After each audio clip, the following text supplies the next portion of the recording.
The Orion, the German boat, had sown mines in the Harry Gulf. How the hell dare it? Where did it come from? You know, a German boat sowing mines. So how did you actually get on the salvage boat? Next door to me, at 14 years old, I suddenly had this crew. And of course, I was all over them like a rash. And of course, you know, that's how I became a part of the mix-up and got invited out on the boat, which I would never have got today. I mean, you wouldn't go out in the boat today, you wouldn't be allowed to, but they took me out as a 14-year-old boy, and I had a fortnight out there in the boat on the Claymore. What did your parents think of you going out on this boat after it had been mined, and there might still be mines out there? Well, Dad thought it was a good idea, but Mum didn't, because the minesweeper had been sunk in the Harry Gulf just, you know, within a week or two. And so she was packing a load of bricks. She didn't think it was a good idea, but Dad did. He thought, good on you, son, go for it. So I went out there and, yeah.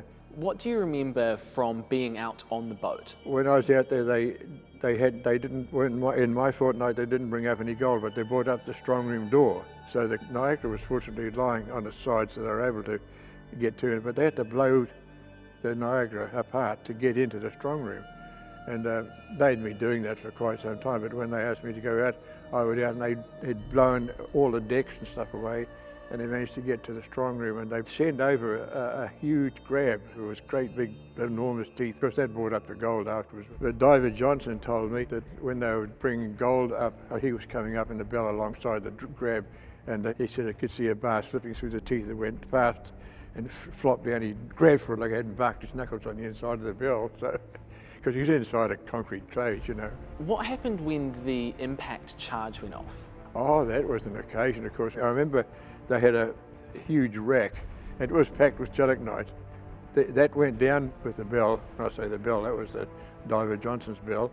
He went down, because you're going down 420 feet, so he went to the bottom and he told them by phone to the bridge, you know, what to do with the winch, where to move it. But anyway, when they got it set, they brought the diver up out of his bell and sat him on the deck. Of course, you couldn't leave him down there. The Captain Williams pushed the plunger on the machine on the deck. This charge went off, and of course the old Claymore jumped as if someone kicked her in the pants. She jumped in the air because this explosive went off underneath her, and then a few minutes later up came the fish, and there were lots and lots of fish and sharks. They were circling around the boat, and they were out about 300 yards out, and there were all these fins.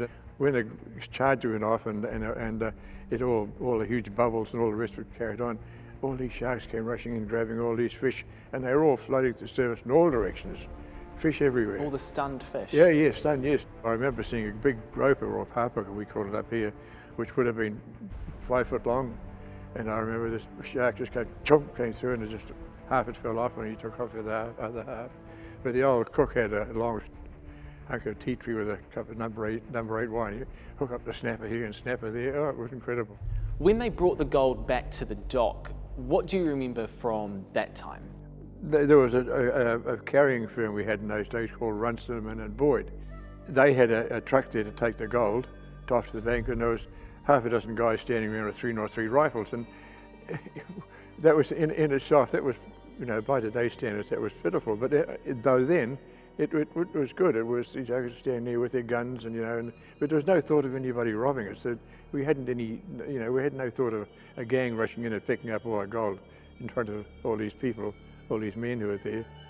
Yeah.